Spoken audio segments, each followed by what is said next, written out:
show today.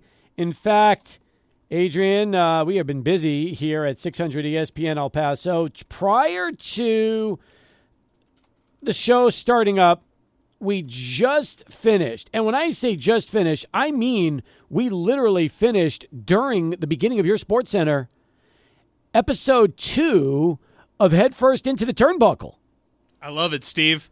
Our new wrestling podcast on demand going to debut here soon enough. I love it. This is going to be really exciting for all our wrestling fans out there who love to talk some wrestling. That's right. That's what it's all about. And that's what we're doing. In fact, hang on one second. I need to make sure that Sebastian can edit this. So I've got a couple of seconds before we finish this up, Adrian. But a lot going on, a lot of interesting things, including, and this is also exciting, we have a lot of Olympic talk to begin. And I don't know about you. Are you starting to watch more and more Olympic coverage? I am. I mean, today was a real good day, right? Because there was a lot of Olympic activities, Olympic events that took place today. A lot of finals as well. For me, I'm like, all right, I'll watch a little skateboarding, but make sure it's the finals, right? Like, I want to see some of the good stuff. I want to see some medals being awarded or whatever it might be. But nonetheless, it was awesome to see some of these different events take place today. As far as the earlier matchups, got a chance to watch a little fencing, a little judo, a little swimming, a little basketball. Big shout out to Team USA. I've loved this team, Steve. This is a group right here that I'm really enjoying rooting for. I mean, look, I root against Kevin Durant 364 days of the year, really. I mean, the only times I'm ever going to root for him is when he's playing for Team USA. And maybe I should say just like 360 days of the year. But it's fun to root for KD, man. He is such a great player. It's like all the LeBron haters out there. What are you going to do? Root against LeBron right here as he's literally like the face of Team USA basketball right here. He's doing it alongside Steph Curry, doing it with KD. Today it didn't matter. None of the stars needed to shine or anything like that. Bam Adebayo just paced them nicely as they beat South Sudan today in a big one. Are they finally starting to turn it up a few notches and take it into another gear, which was something that, the coaching staff was imploring them to do prior to the start of the games? I still feel like the chemistry is the issue. I feel like once they can learn to play with each other, once they get the right lineups, still no sign of some of their bench players today. No Jason Tatum. He doesn't get any sort of real action. Actually, he played a little bit here in the front, but I mean, at least in the beginning of the game, but just 4 points for him. That was the big story in that first game. He didn't get a chance to play at all. So everybody was wondering, well, is something wrong with Team USA? Do they not want Tatum to play? They threw him in the starting lineup. It was kind of like, all right, let's do it for him. We kind of feel bad about this. And he didn't really perform that well. I don't know how he's going to be as an Olympic player moving forward. Tyrese Halliburton, he was the other guy who got the DNP in that first game against Serbia for Team USA. He ended up coming off the bench today, sparingly as well. He didn't really play much. We know this lineup, Steve. We already know who's going to be playing. And I'm going to say this right now. Anthony Davis is going to be more relevant and more beneficial to this team compared to Joel Embiid down the stretch. I just feel like Joel Embiid is going to be this gadget guy for this group. AD is going to be the real guy who's grabbing rebounds, blocking shots, and helping this team out down low. It also helps when you do have KD coming off the bench, right? That is a nice luxury to have when it's all said and done. Yeah, one of the best of his generation, man.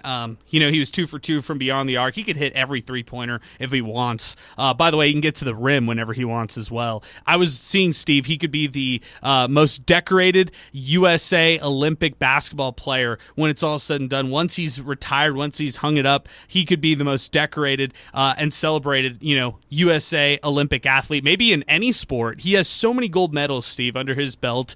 He's helped this Team USA team when others have chosen not to play. And he still wants to do it. He still wants to put on for his country. That's the things that you can really appreciate by Kevin Durant, what he's contributed to this Team USA basketball. Well, let's put it this way. We all know what the U.S. is capable of when everything clicks, and hopefully this is really, I won't say the start, but yeah, I mean, look, they should be beating South Sudan by, 17 points today? I mean, that's something we expect. We expect that from them right now. Yeah, we don't expect them to go to the wire against South Sudan like that. No. Game that didn't matter, right? So for Team USA, you just move on to the next game. They didn't really play a lot of people, like I was just mentioning right now, ton of minutes. And yeah, now on to the next game here for Team USA. Yeah, that's right. That is exactly right. By the way, I saw the comments from Cooper Flagg, who said that he was nervous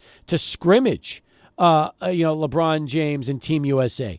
Good. I'm hoping the rest of the world feels that like the same way as Cooper Flagg, because if they do, then that intimidation is is exactly what teams in '92 had to deal with, and what most of the teams around the world should be dealing with now. Yeah, I love the stat that was flashed out there over the weekend. There was like 19 players across the NBA who played for other countries back in 1992. That number has almost tripled since. It's now like 68 players all across the world who play for other NBA organizations. And that doesn't count some of the retired players who still play with their respective countries. So the world has gotten much better in terms of talent when it comes to basketball. And how about Katie Ledecky? Let's talk about her for a second. 8 Olympic gold medals, 12 medals overall. She did it again today at the 1,500-meter freestyle. And also love the fact that the 27-year-old said she wants to compete in 4 years when she's 31 in Los Angeles. That's even better. Not only is she not saying that she's looking to retire or step down, but she's already talking about wanting to do it again 4 years from now. Love that, and that's one of the reasons why Katie Ledecky could finish her career as the women's version of Michael Phelps. Yeah, how about the fact that she's already tied for the most medals ever by a female swimmer? So now that when she goes out to L.A., she'll get an opportunity to maybe break that record. Not only break it, Steve, shatter that record right there. So let's be very clear about that. When she goes to L.A., she's going to be chasing greatness when it comes to swimming and the Olympics. Don't think she's ever going to catch the 23 gold that Michael Phelps had won during his career in 28 total medals. It's such a staggering number. It almost seems like it's not even possible. Like, think about that for a second. And by the way, Phelps is 39 years old. So, here's a guy that dominated for so long in such an incredible way that he, we might never see anything like that again, ever. Right. I mean, in any Olympic athlete right there, for that matter, Steve. Just amazing. I feel like he brought so much to the sport, highlighted so much to the sport, brought so much attention to the sport as well, and he had so much success, but continued success. You talk about a Jordan-like run, a Tiger Woods type of run that he had when he was just in his dominance. It wasn't just a decade. You're right. It spanned over, a course of his entire career, and he was just an absolute killer in the Olympics. You're right. And by the way, Larissa Latinina, she is the former Soviet gymnast who has the 9 golds that Ledecky is kind of setting her, I guess she has her sights set on that, but she did it in 56, 60, and 64. That just goes to show you how dominant Ledecky is, because we are talking about records that have stood the test for what is now nearly 70 years. Yeah, other Americans, Dara Torres, Natalie Coughlin, Jenny Thompson, they all have 8 gold medals out of swimming. So Ledecky, what she did today, she tied those 3, so now there's 4 in the mix. So when she goes to L.A. in 2028, she has an opportunity to shatter that record too. That's really cool stuff. Right on. Right on. So again, good Olympic stories coming out to begin the show today on Wednesday. By the way, we also have Jay Jaffe going to be stopping by here in a little bit to talk baseball and beer, give us his trade deadline recap. We'll look forward to that. Michael, let me bring you in. Michael Plundo, he'll have SportsCenter here at the bottom of the hour as we continue. We've talked about the U.S. basketball. We've talked about Katie Ledecky. What are some of your Olympic takeaways that you've had a chance to see from the first few days here this week? Obviously very good for Katie Ledecky as she takes gold and set an Olympic record in the freestyle that we were just talking about, which is very impressive. But I've really been paying attention to a lot of the swimming as of late. And that's kind of unusual for me because in past Olympics that I've watched, I focus on more of like basketball, soccer, more of those sports. But I've found myself watching swimming a lot and I've really liked it. But I got to say, props to Katie Ledecky and U.S. They're holding strong in the silver and in the bronze, and really good game played by Bam Adebayo for the U.S. today. Yeah, he was tough, and that's important too. Is just goes to show you how deep that roster really is, and how the good news for the Americans, they don't have to rely on one or two players. I mean, anybody on that team, on that roster, is capable of taking over a game, Adrian, and that's what makes the U.S. so tough. Yeah, I mean, you have the young group in Devin Booker and Anthony Edwards who can carry a group. And, of course, throw Joel Embiid in the mix, even though I gave him a hard time earlier. Then you've got the kind of older guys who are passing on the torch to the younger guys, Steph Curry, LeBron, KD, Kevin Durant, and that's just impressive right there for Team USA. You talk about some of the guys they just naturally work well with. It's Anthony Davis. It's a veteran player like him who can really score the basketball down low, but also can do a lot of damage defensively and help this team out. Yeah, you're right. Again, great storylines that we're talking about here as we get going on the program today. We got a lot in store for you. Have pictures and videos of UTEP's new football locker room leaked yet on social media? Oh, I could tell you haven't been on social media today. No, I haven't. Okay, check it out. We're all over FitFam, and by us I mean 600 ESPN El Paso. Okay. So FitFam they just took ours and started running with it. Yeah, 180,000 views. Really? Yeah. Okay. The reason I'm asking is this. No, I have not been on social media today. Yes, I have seen the locker rooms from early this morning. Had a chance to get the sneak peek videos from an inside source. And all I can tell you is they are as impressive as anything we've ever seen as far as UTEP.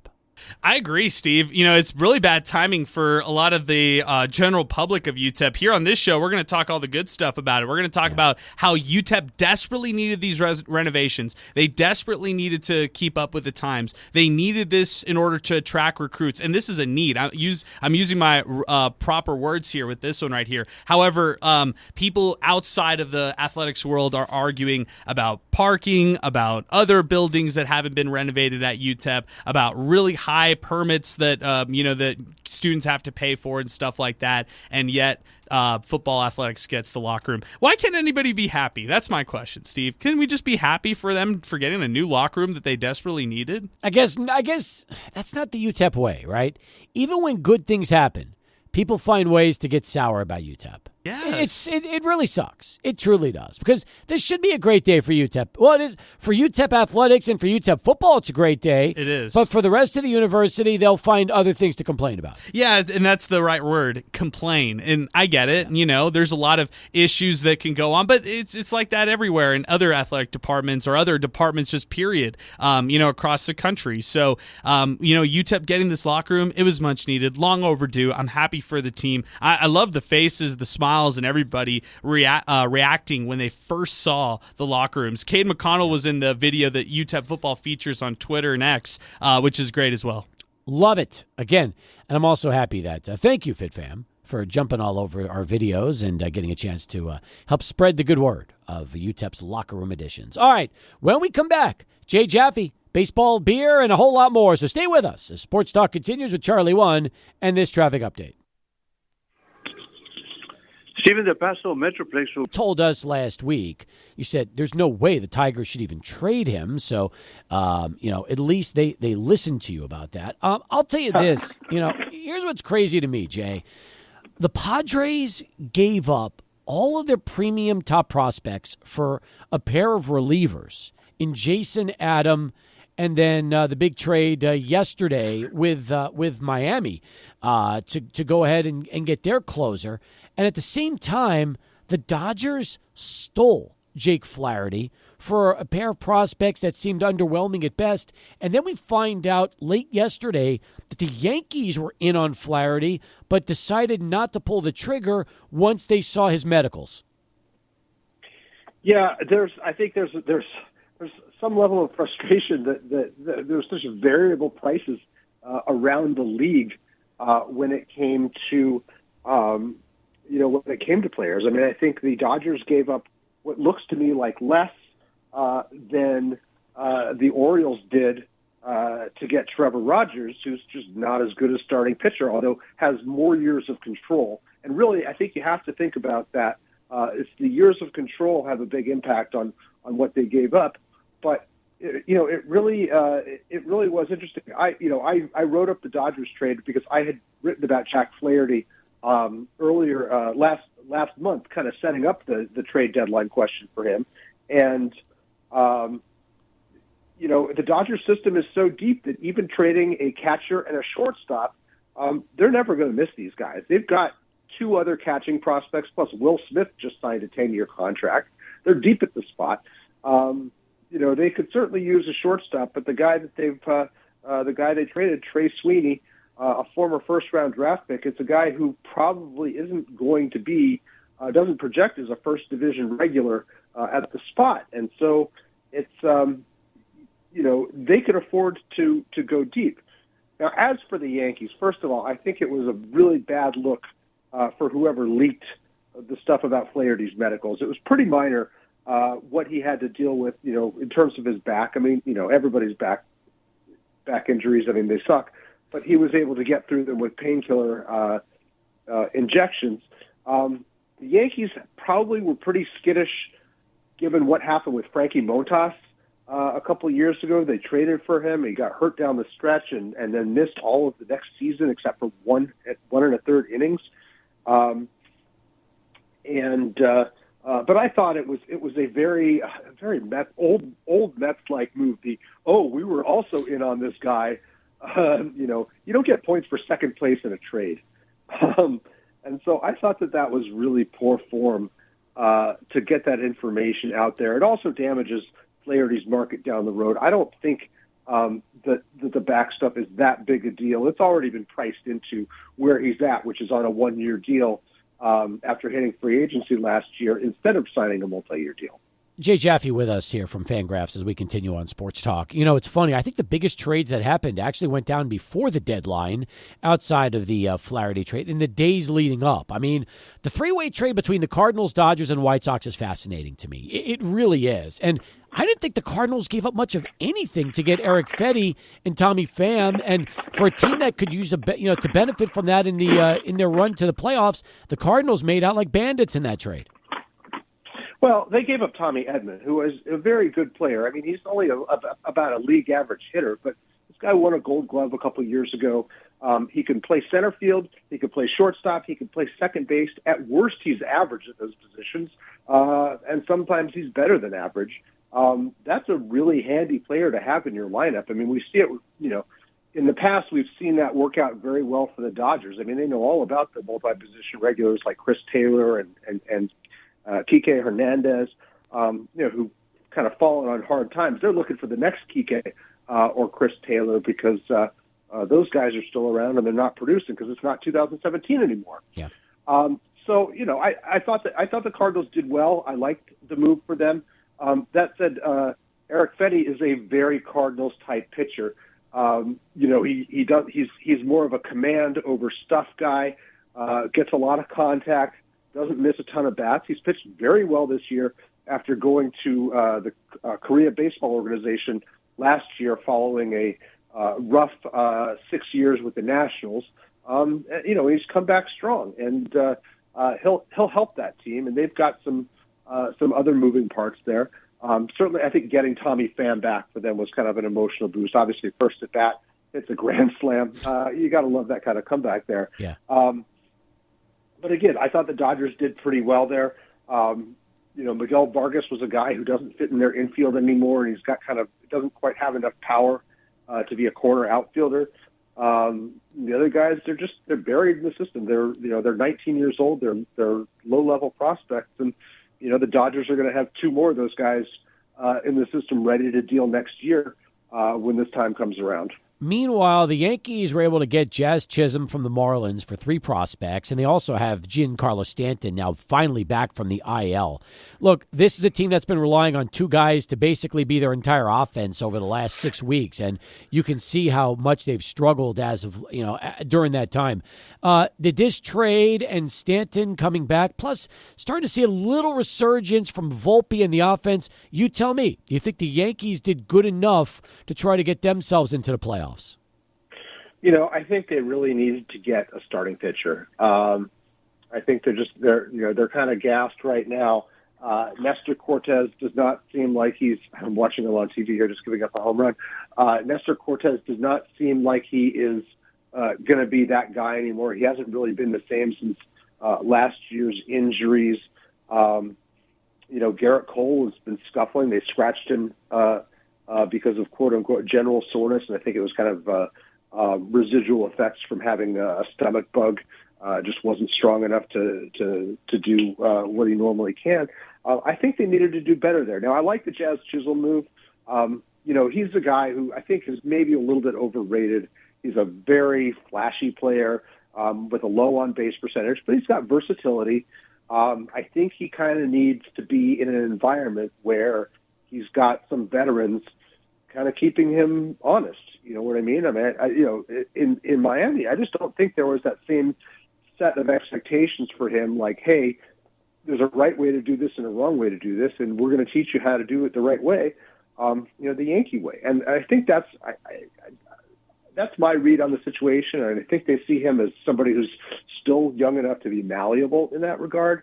So I think he can help them. I mean, you can't do much better than hitting 2 home runs in each of your first 2 games. That's a great way to make a first impression. Also, taking up third base, a position he hadn't played before, making a great play last night against the Phillies. Meanwhile, Gleyber Torres, who's stunk for most of the season, is complaining about being asked to learn third base, a position he played in the minors. He's about to hit free agency and going to get about $100 million less than he would have if he'd signed an extension a couple years ago. So interesting times in the Bronx, to say the least. No doubt. More with Jay as we keep things moving here on Sports Talk. But first, let's get back to the studios. Michael Plundo standing by with this bottom of the hour Sports Center update. Deadline around Major League Baseball. We've talked about a lot of teams. Haven't brought up the Orioles yet. They added a couple of starting pitchers at the deadline, Jay. Let's get a chance to talk a little bit about their newcomers and Trevor Rogers and also Zach Eflin. Not to mention one of the bigger head scratchers, and that's getting Eloy Jimenez in that trade from the White Sox. Yeah, I think the Orioles did well for themselves. Their rotation's been banged up. I like Eflin. He is a guy who has a lot of experience in the AL East. Has pitched pretty well for the Rays. Before that was with the Phillies. He's not a frontline guy, but he helps give them some innings, and they need that. Likewise, Trevor Rogers. I think there's still some promise there. He's been in Miami, and they're just not particularly good at the finishing product of a ball player. So I like those moves. Eloy, and the White Sox had so much potential. They had such a boatload of talent a few years ago, and it's amounted to less than nothing. When you're letting like Tim Anderson go for nothing, and trading Eloy Jimenez as a dump, and things like that. I mean, the guy has fallen on hard times. He's not producing, but I mean, look around.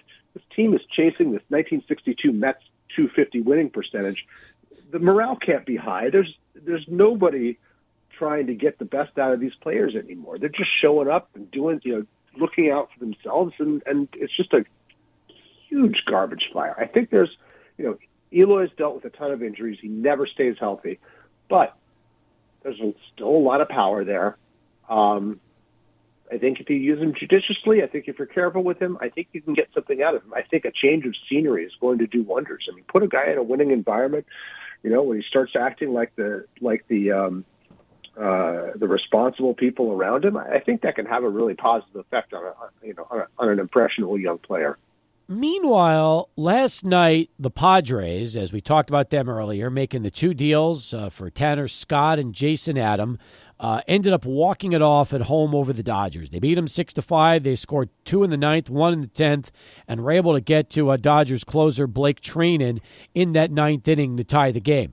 The Dodgers are one of those teams that I guess their bullpen probably makes their fans worry a little bit because despite getting Jack Flaherty, Jay, Phillips has not shown that he can close this season as of late. Treinen blows it yesterday. They just picked up Kopech, but he's been inconsistent. Brusder Gratterall's in Oklahoma City, and I watched him get clobbered by the Chihuahuas last night in a rehab outing. So I wonder, do the Dodgers have a little concern at the back of that bullpen, while the Padres have just quickly built up their pen to being one of the best in baseball?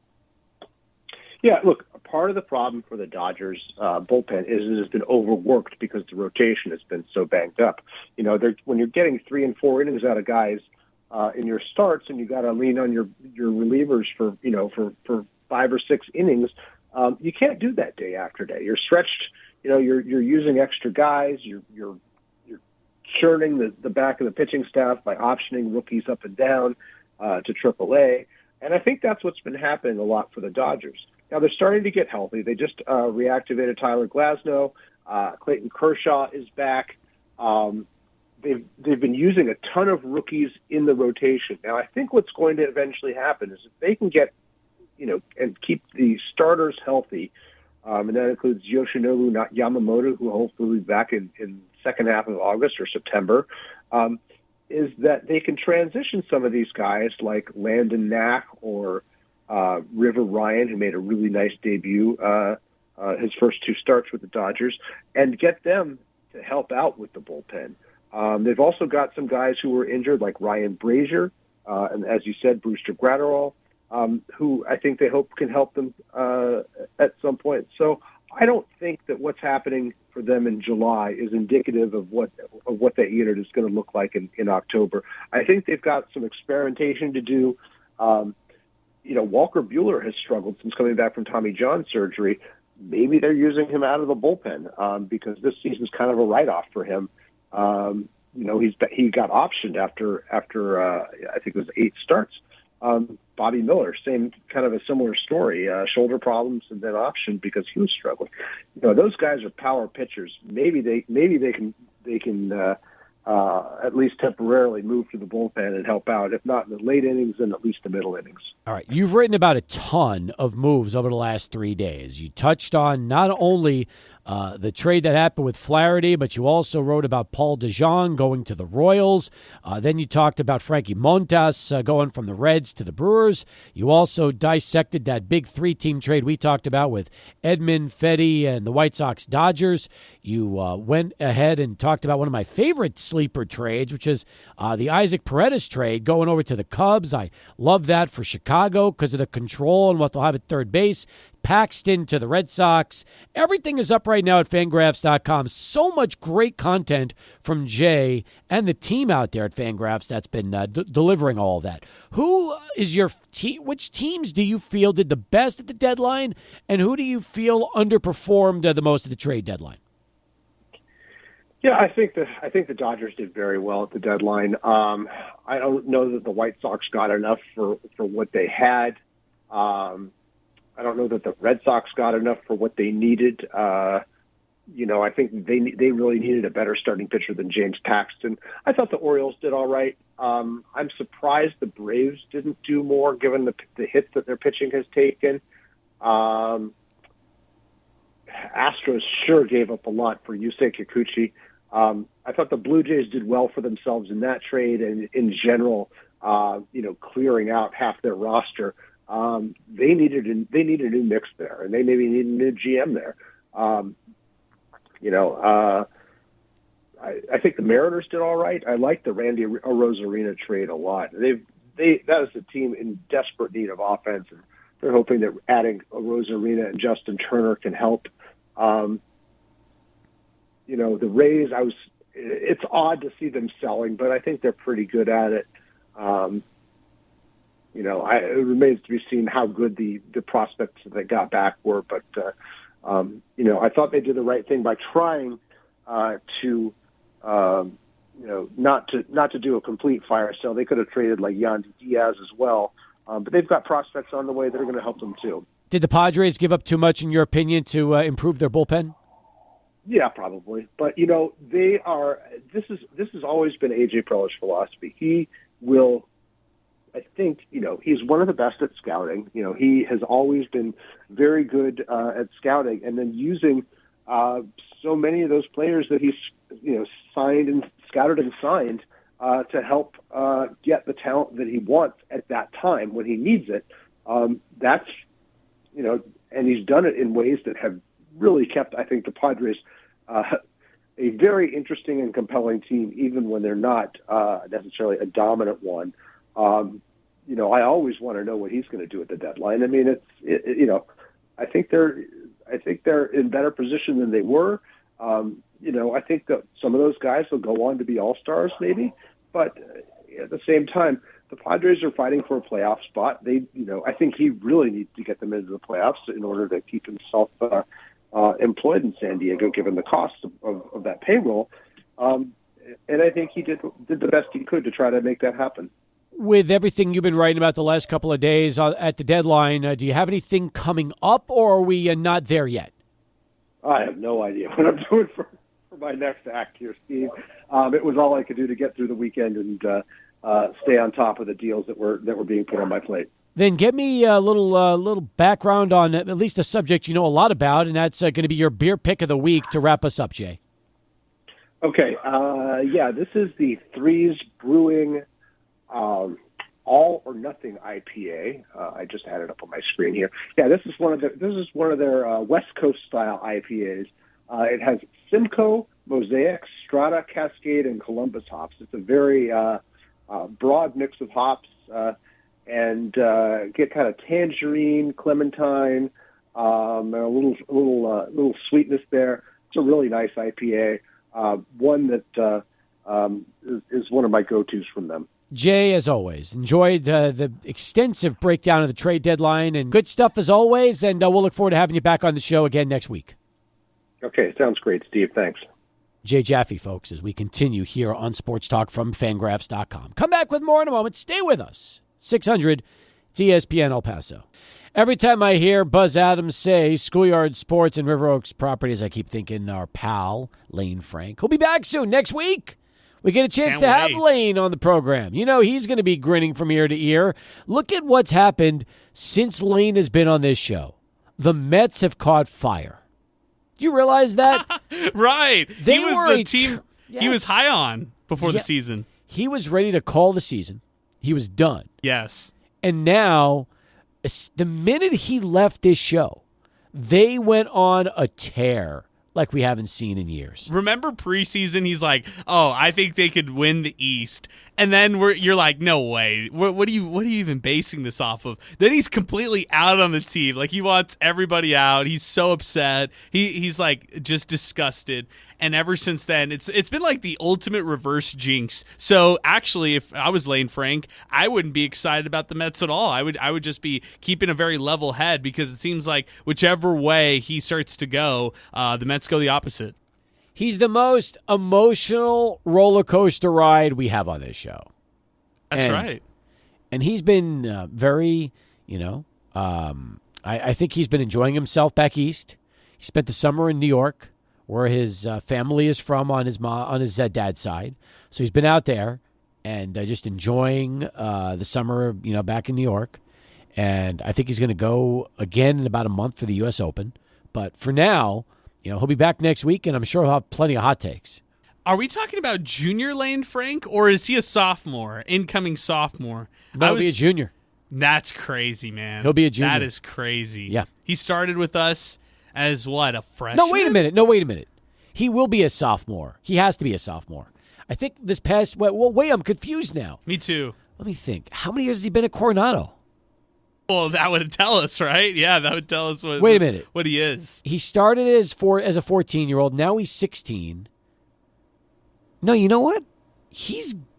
I think he's going to be a junior this year. Is that possible, or is he a sophomore? Oh man, I feel like he's 1 year younger than Zay. Zay's going to be a senior, so I feel like a junior is right. He has to be a junior because yes. I don't think he started in middle school with us 2 years ago. No, I don't think so. I think he came on board out of as a freshman going into Coronado that very first year. I think that's right because he was JV first on tennis. I think that's how this is. I think we're on this. You're never. Yes. No way. There's He's no not way varsity. You're driving a car as a freshman to sophomore. That's not happening. No, yeah, he's He'll definitely be a junior. Sophomore to junior. So these are the prime years right here. We're excited. The upperclassman Lane Frank. Isn't it funny that we are now getting such young broadcasters coming into the show that we're trying to figure out if they're going to be sophomores or juniors in a high school, let alone college? I know, right? We've got Zay, who's going to be a senior. Sebastian Perez Navarro, who just graduated high school. He's going to be a freshman at UTEP. Right. So, yeah, a lot of young talent. Michael Plundo entering his junior year at Texas Tech. So, yeah, a lot of young talent here. We're like the Padres. We're building a really nice farm system, except we don't want to trade everybody away. We want to keep them. That's our idea. We want to keep everybody intact. Yeah, actually, big shout out to Mad Friars for this one. Over the winter, 13 different players appeared in the top 10 of at least one of their individual Padres prospect lists. Merrill and Vasquez have graduated. Salas and DeVries are still in the system. The other 9 are no longer in the organization, Steve. So, yeah, unlike the Padres, we got to keep our 9 over here. How about this? This comes from Ravius. Ravius sent me this is a lineup card, okay? A lineup card. Listen to this. From Wednesday, June 15th, 2022, which means it's only 2 years ago, okay? Their leadoff hitter was Estoy Ruiz. Their two-hole batter, C.J. Abrams, playing shortstop. It's El Paso All-star. 2 years ago. Yeah, All-star. yeah. Their third hitter, catcher Luis Campusano. Man. Their cleanup hitter, right fielder Brent Rooker, who has exploded with Oakland since his days with the Chihuahuas. Available for anybody. Yes. I think he's an all-star also. Yeah, that's right. He was actually an honorable all-star this past year, yeah. That's right. Fifth hitter, DH, Robinson Cano. Man, okay, keep it going. Their sixth hitter, Eggy Rosario, second baseman. Their seventh batter, Taylor Colway. Okay. Their eighth hitter, third baseman Matthew Batten. Their left fielder was Luis Liberato. And, that was their lineup. And you think about it, you're like, oh, my God. You had Abrams, Rooker, Cano on that, and then Campy. And, that was just 2 years ago. Well, that's wild to think about, Steve, and everything that those players have turned into, right? You just think about all the different trades, acquisitions that they've done since. The one guy that I was thinking, I was waiting for him. I don't think he was on the team at the time, or maybe not in the lineup at the time, but Tucupita Marcano. Oh, yeah. And then we could have gone on all ends of the spectrum there, from somebody who would probably never play again, and somebody who's ascending like C.J. Abrams, who really is, man. He's killing it, and all-star overfly bats as well, so good stuff for him. I'll tell you something else. I was at the game last night watching the Chihuahuas just destroy the Oklahoma City Baseball Club. And first off, a couple of observations. It was ridiculously humid at the ball game last night. Like recently rained, huh? Oh, and you felt like you were in a swamp last night. It was just one of those nights. Really, really humid and swampy at the ballpark, okay? But that aside, the bats just exploded on Brusdar Gratterall. Oh, my, he got crushed yesterday. I think he gave up like 4 runs, and his ERA went from like 1.5 to 7.7 because the Chihuahuas just couldn't get enough of hitting him. And he was throwing hard, 93 to 97, 98. So the fastball's still there, but it's getting hit, right? And the Chihuahuas just hit all night. But I'm going to tell you something. I am convinced Tirso Ornelas is going to be a really good big league hitter. And it's not going to be much longer until he gets an opportunity to play in the outfield with the Padres. Like, he's never had a call-up before. He's 24 years of age.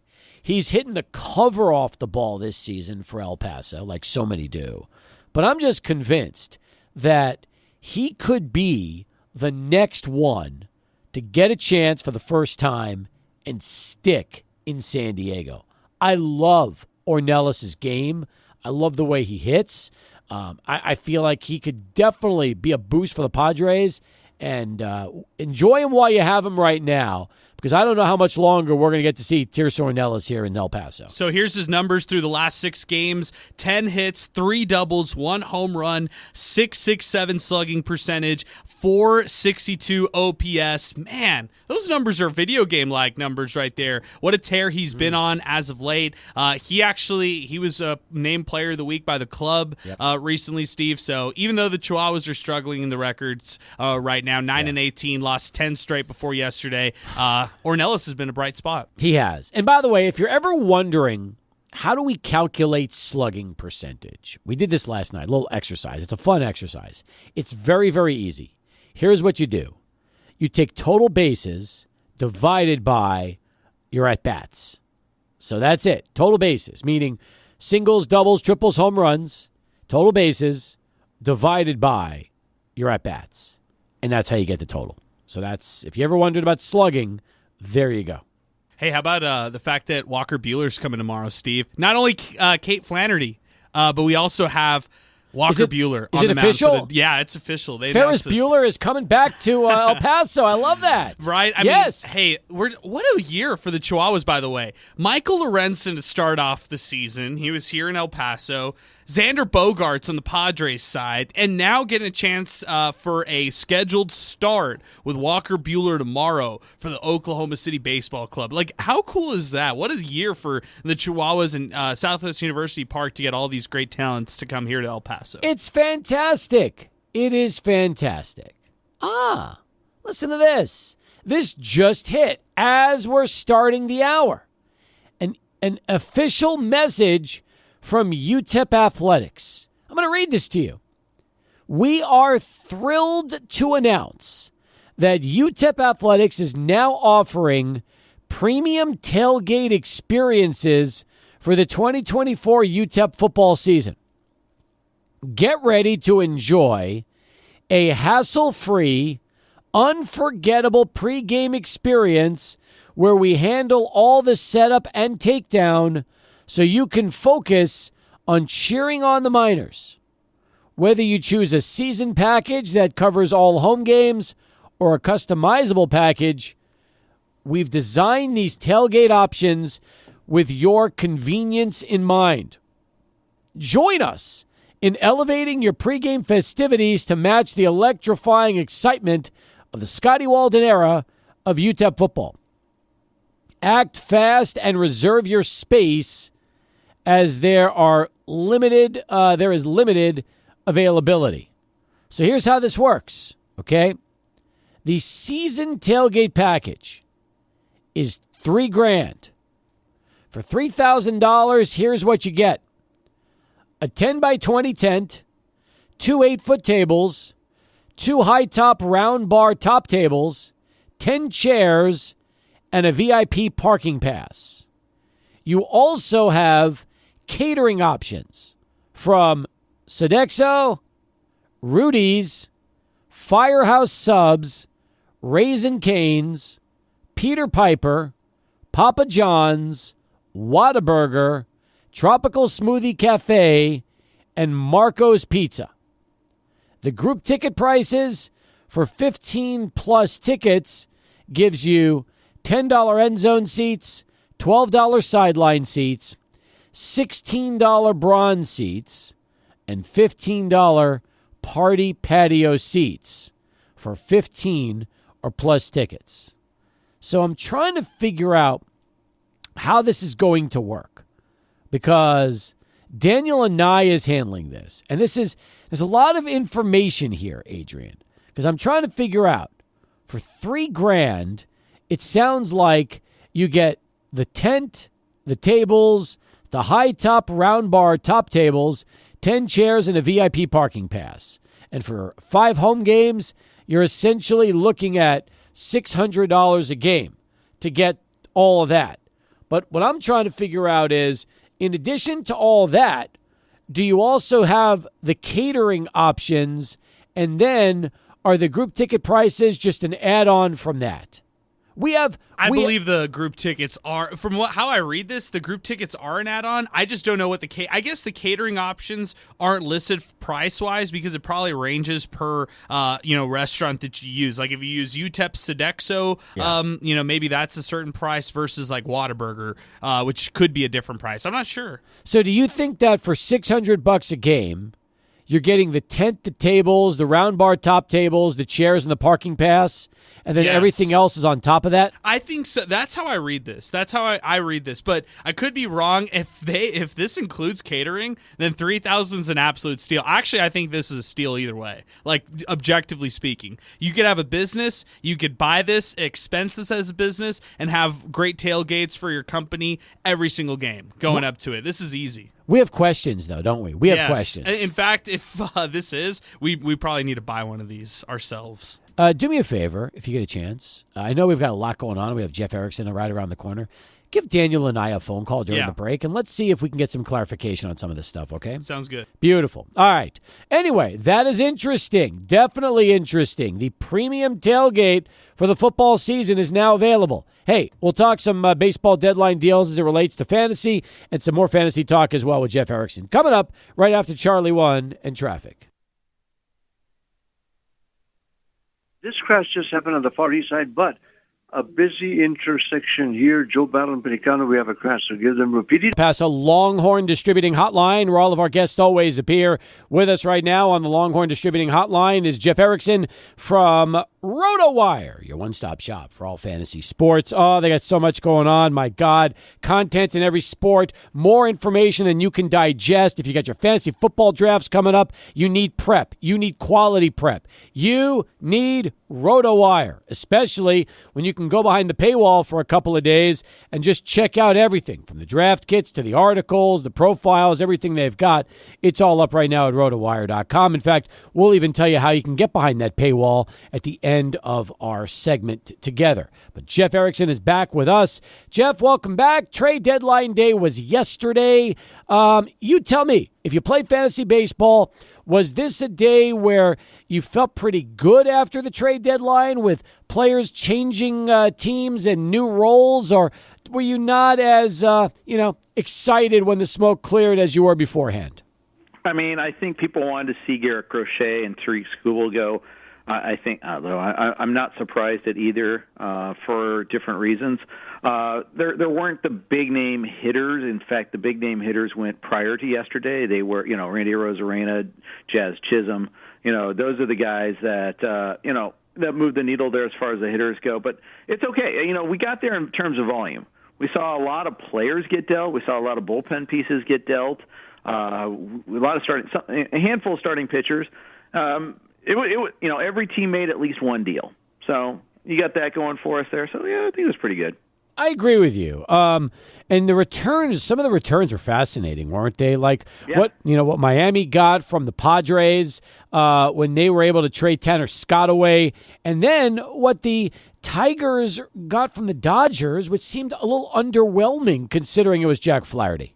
Yeah, well, I put out a tweet yesterday saying that Years of Control had a good day yesterday, and that explains the seemingly, I think it partially explains at least the seemingly unimpressive return that the Tigers got for Jack Flaherty. Keeping in mind that Flaherty is for 2 months, it's and whereas compare that to the trade earlier with the Orioles and the Marlins for Trevor Rogers, where Rogers they've got 2.5 years. It makes a big difference. I think. The other thing, too, is Flaherty, there's some health concerns. He's had a couple injections for his back. Some velocity has been down a little bit, so that might explain a little bit. And the other part is we might be wrong on the catching prospect that the Tigers got back in return. A lot of people like him a lot more than others do, but, that includes his positional strength. That includes, the fact that, he's a good defensive catcher, and those are hard to find. That doesn't help us in fantasy, though. You look at a lot of prospect rankings, they're done for fantasy purposes. Ours are, at least. So that might be another thing that explains a little bit of that. I'm looking at some of the stories following the deadline. The MLB Barometer, 5 biggest deadline deals. That's always a fun one to take a look at, just to kind of recap the impact it's going to have on fantasy. Eric Halterman had that. But you tell me, who are some of your favorite moves that you think guys will suddenly have some very good value moving forward? I like a couple of the pieces there. I think it's interesting to see what's going to happen there with Austin Hayes in Philly. I think he's going to get a lot of playing time, and he had to fight for that playing time on the wrong side of platoon in Baltimore. Now, he's not a stud. He's a league average player, and that's nothing wrong with that. But it's also something that might seem a little underwhelming to some people there. But he's going to play almost every day for Philly. Homer the other day. He's stepping into a better situation. Sometimes it's the prospects that get called up. Jackson Holliday got the call for the Orioles in the void left by the trade of the trade for the Trevor Rogers deal there with Connor Norby going away and Jorge Mateo getting hurt. Now we see Jordan Westburg getting hurt today, so Holliday's definitely going to play, and we might see Kobe Mayo soon too. Which is nice because Kobe Mayo is somebody that's getting a ton of helium in the prospect world. Absolutely. He started with a lot of helium. He's now in a top 10 prospect for almost everyone, so we're kind of eagerly awaiting that. And, the Orioles hung on to their biggest prospects, which, isn't a surprise. I think, you might feel a little underwhelmed with the pitchers they got back in Eflin and Rogers, but they're like solid 3-4 guys. Well, Eflin's solid. Rogers, they must have seen something. They think that they can fix him.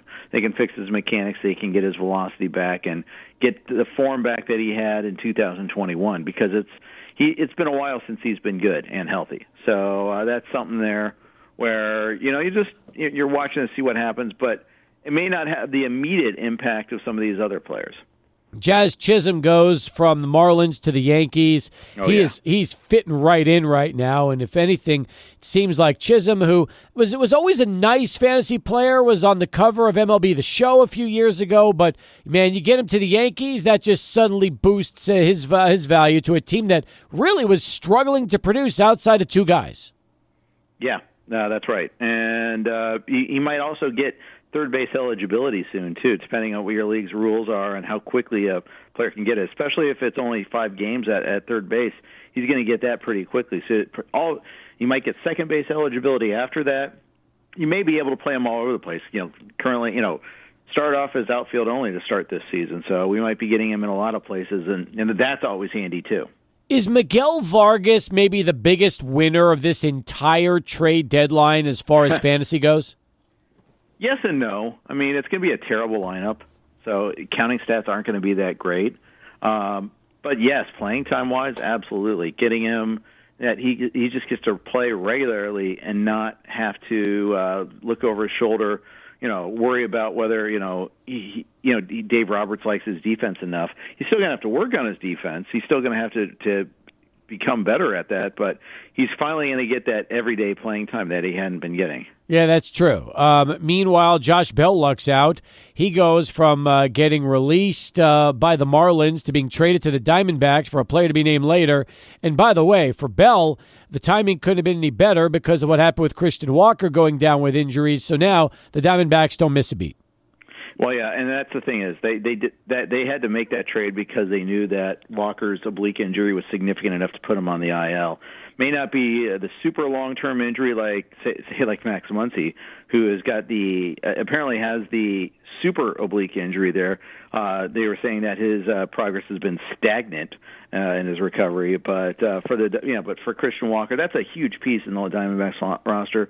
Bell isn't as good as Walker, but at least he's 90% there. The word super oblique sounds awful, doesn't it? Yeah, I was just trying to make kind of, if you remember when Rich Hill had his blister issue, and it kept on recurring and recurring, like, what the heck, it's just a blister. It's like, no, it's a super blister. That's what so it's just kind of a little tongue-in-cheek thing. I like that. Another one I want to ask you about is just the fantasy impact of Flaherty to the Dodgers. I mean, he was already having a really good season prior to the trade. Does this really give Flaherty a big boost? It should, in terms of, run support. If the whisper campaign about his back is a real concern, well, then that's going to be something we'll have to worry about. But the Dodgers are clearly worried about having their top starters be healthy enough for the playoffs. I think that they look at that because they have like a number of arms. River Ryan pitching really well.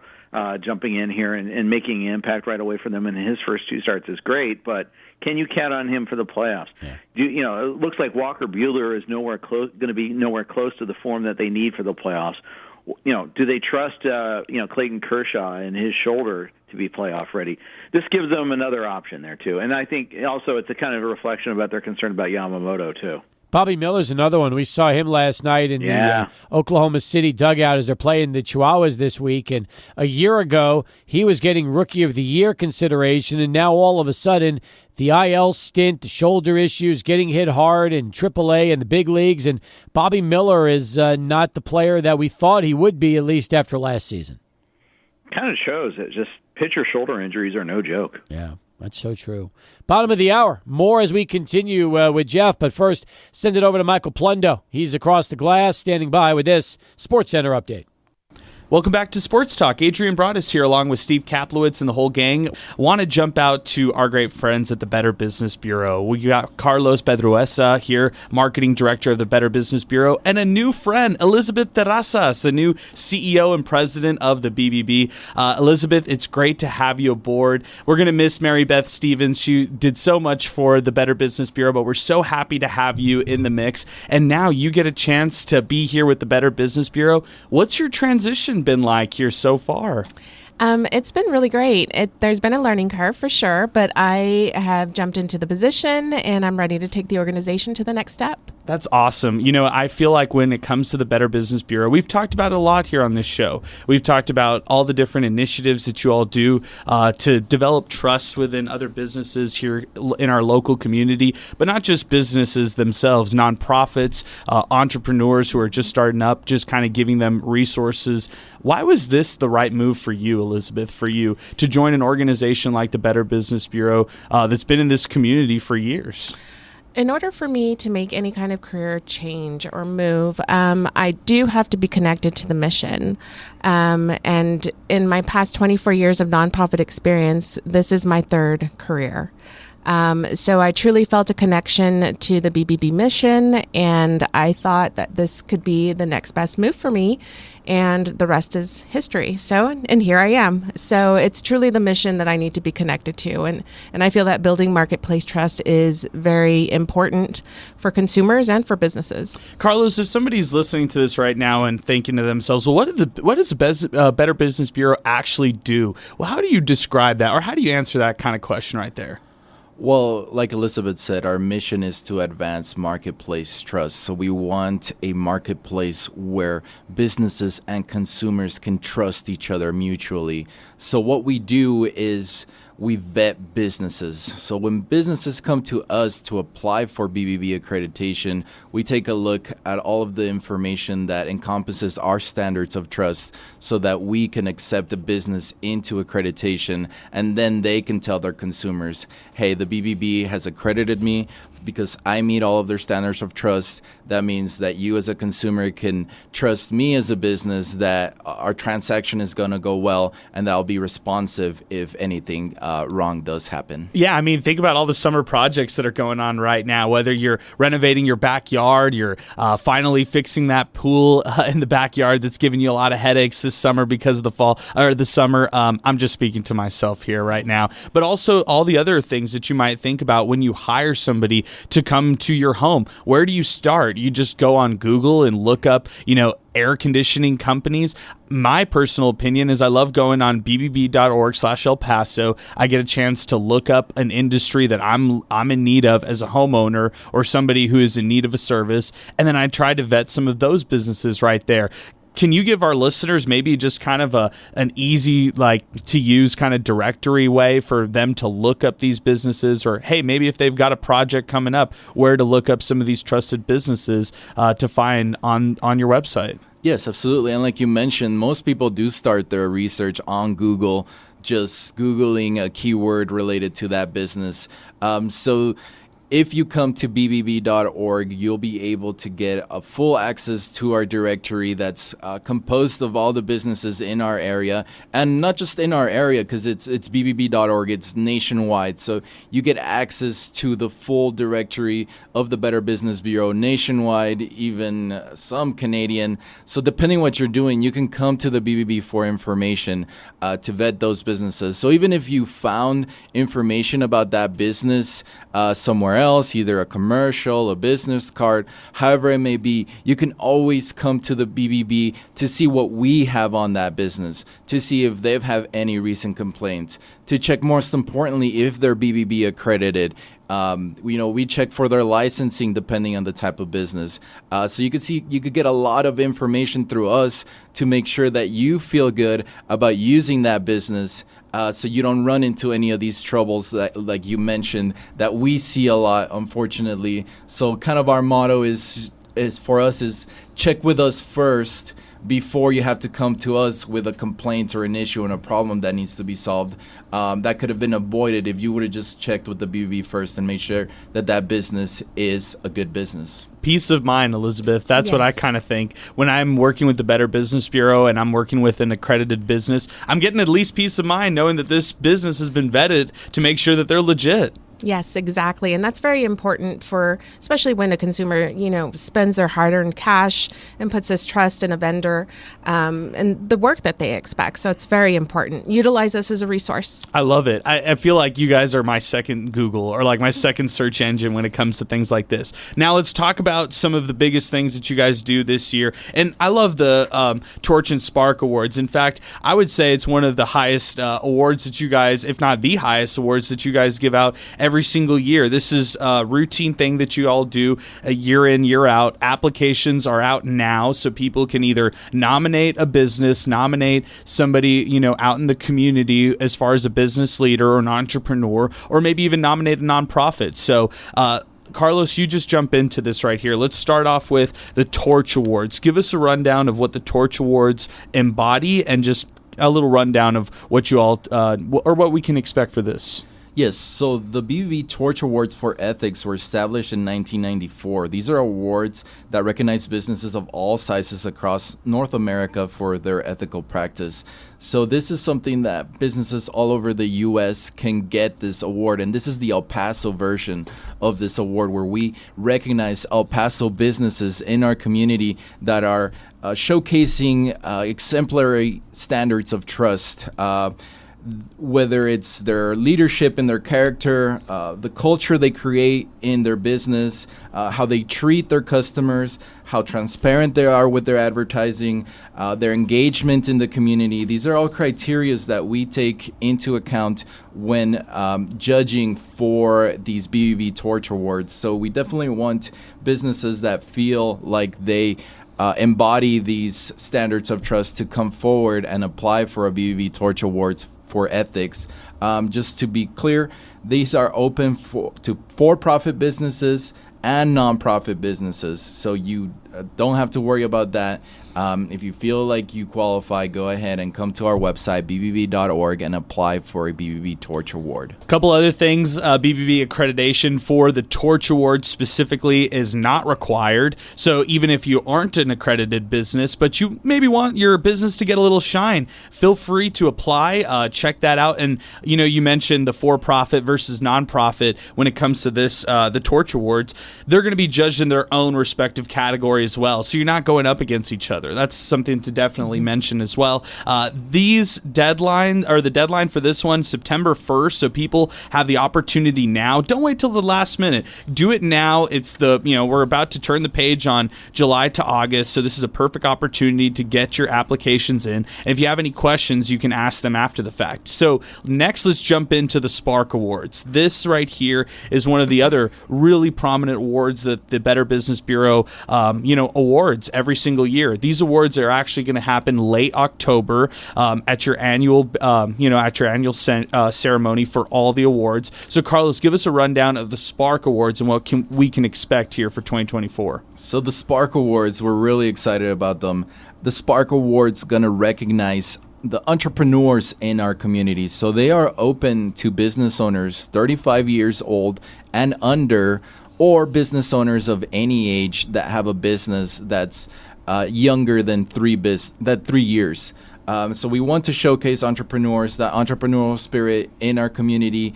Young business owners can go ahead and apply. Same thing if they believe that their business stands out in the categories of ethics and trust, community. Same kind of criteria as the Torch Awards, except the main difference is that the Spark Award is for younger businesses, younger business owners. Love it. Hey, Elizabeth, when we talk about young entrepreneurs here in El Paso, that's a really exciting and encouraging thing to see people wanting to live out their dreams here in the city of El Paso and, start off their business or continue their business and do it in a prominent fashion. I love how you celebrate these business owners, entrepreneurs, or whomever when it comes to the Spark Awards. Yes, it's very important to realize that it does take quite a bit to start and launch your own business, to stay in business, and then to generate, profit. So we do like to recognize all the hard work and the effort that these businesses do invest and the services they provide to the community. It's so interesting as well, Elizabeth. When you talk about that age 35 and younger, this doesn't just go to somebody who just started a business. They have to be within business for 3 years. BBB accreditation is not required for this. Applicants have to have a minimum of a B rating with the BBB. Just in your experience, Elizabeth, you just let me know on this one. Do you typically see younger entrepreneurs leave El Paso and then return to start something, or do you typically see them maybe start from here? Maybe they were born and raised and they wanted to make a difference in the community from however they see it. Maybe they had a family in the trade and now they've started their own business within that kind of trade. Historically, I think it's been the latter, the second one that you had mentioned. I think a lot of the ideas are sparked here in El Paso. The fruition happens here. And then once they launch their business, that they tend to stay here in El Paso. That's great, right? Mm-hmm. They're adding to our economy, they're adding to the community, and they're being recognized for being strong business leaders. It's interesting, you read different things about the city of El Paso, where we stand, our population, how that has been changing over the past years. It's great to see young entrepreneurs, young business owners have so much success here in El Paso, and I'm excited to recognize them here in late October. The actual ceremony, we talked about it, it's October 29th. Elizabeth, this will be your first time doing it. What do you even expect seeing this one all play out? I'm excited for the community support, and I'm excited to be able to celebrate with these businesses and recognize their honor and their achievements for being winners or selected as winners for this event. So I'm truly honored to be able to be a part of that this year. So one more time, the deadline is September 1st. You can go to bbb.org/El Paso. And Carlos, if people have any questions or anything, contact information, I've already looked at the website. It's on there for the Torch and Spark Awards. So people can begin their applications now. Don't wait till the last minute. Start it now. And then have a chance to ask any questions if they come up. Yes, absolutely. You can always reach out to the BBB office for any questions you may have. I'd be happy to take a call, take a visit if you're going to go to our office directly. Our emails are on there, the contact information, like you said. So we're very transparent about that. You are free to go ahead and contact us, and we'd be happy to answer any questions. And also, best way for accreditation, same way, right? bbb.org El Paso? Yes, absolutely. Businesses that are interested in BBB accreditation can go ahead and apply directly on our website, bbb.org. Or, like I said, visit us at our office or give us a call. We'd happy to connect you with someone that can facilitate that application process for you. Elizabeth, Carlos, you all have been wonderful. I really appreciate the time, and I can't wait. Deadline, September 1st. It's the Better Business Bureau Torch and Spark Awards that are live right now. Thanks once again for joining us here today, you all. Thank you for having us. Thank you, Adrian. All right, we're going to take a break right now. When we come back, more sports talk here on 600 ESPN El Paso.